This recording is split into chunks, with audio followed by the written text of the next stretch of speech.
This weather brought to you by Security Gold and Silver Exchange on West State Street in Boise, 3400 West State Street in Boise. You walk in that door, you get great customer service by friendly folks who've been doing it over 43 years. They know the business. They're the most respected gold and silver dealer in town, and they've got the best prices. $325 over spot price for American Silver Eagles. You can't beat that. $295 over spot price for a set of 500. Tremendous sales going on over at Security Gold and Silver Exchange on West State Street in Boise. You can call them at 343-5050 or stop by. They love to see people, meet people, and to say hi. Security Gold and Silver Exchange, proud sponsors of the Weather Show with Vin Crosby. I'm meteorologist Vin Crosby from the Weather Show with Vin Crosby on YouTube. Boy, thank you for watching. Thank you, sponsors. What a day. If you're a weather enthusiast, this is one of the greatest setups we could ask for here in Idaho. When we get dew point temperatures, that's the amount of moisture in the atmosphere. That's what we measure it by. It's a temperature like the air temperature, but we also get moisture content out of what we call a dew point temperature. And anytime that dew point gets up above 50, here in Idaho, that's a lot of humidity in the atmosphere. And so what happens is the cloud bases come lower. They start building at a lower spot. And this is a perfect example with this thunderstorm that's starting to develop back over the foothills. We're looking back towards Boise. I'm up on Meridian Road, just past Amity, and we're looking back towards the west, and you can see the base of that cloud sitting there. Now, we measure that by balloon launches in the morning with the Weather Service, and we can tell exactly what that level is going to be. And based on this morning's balloon launch, it's right around 8,000 feet or so.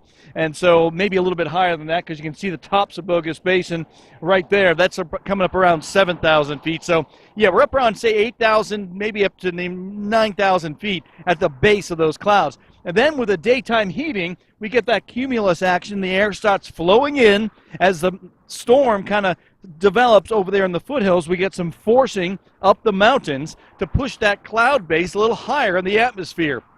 So I bring this up to you because what I'm seeing here is a lot of instability in the atmosphere.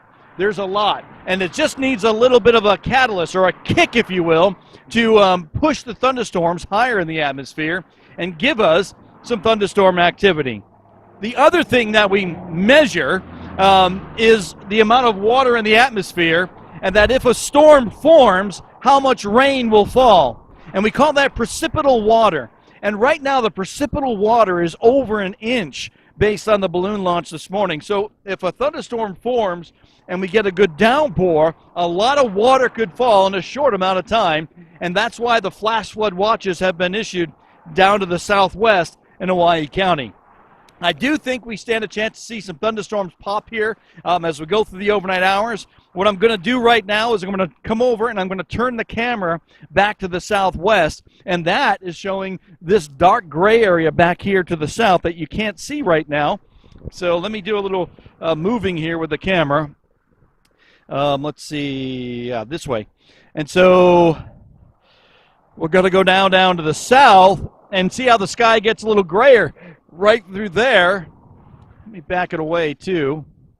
And so that's a storm system that's coming on in from the south right now. And so with that, I'm going to go mobile.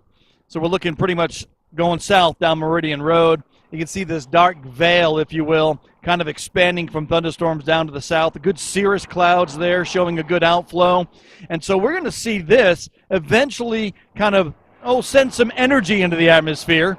And that's going to send a chance of thunderstorms down through the Treasure Valley. And as we sit here on the Weather Show, we are being watched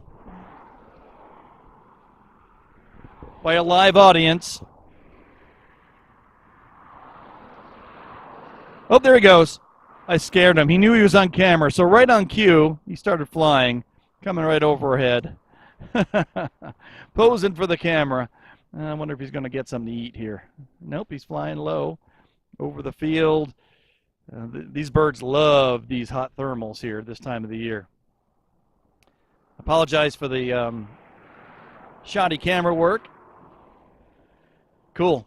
Cool stuff. Hey, look at this thunderstorm that's back up over the foothills. There's Bogus Basin. Look at that thing starting to build. So, and another one over here to the right is very, it tells me it's going vertical. Another indication that it's a very unstable atmosphere. So, good chance for some storms to pop as we go in to the overnight hours tonight here in the Treasure Valley. So, I'm going to put this back down, and hopefully the camera cooperates in the right direction. All right, I'm a meteorologist, not a camera operator. Ooh, look at that. That's beautiful right there. Good stuff. Oh, it zoomed on the bird. I forgot about that. Let's get the camera straight. All right. All righty. So that's kind of the scenario we have going on right now out across the region. We are seeing these cumulus storms form. They will continue to kind of pop up as we go through the overnight hours. Let's go to the satellite picture. I'll show you a little bit more detail on where the storms are, a little bit more detail about that precipitable water, and we'll maybe at the tail end of this throw in a long-range forecast. You're watching the Weather Show on YouTube.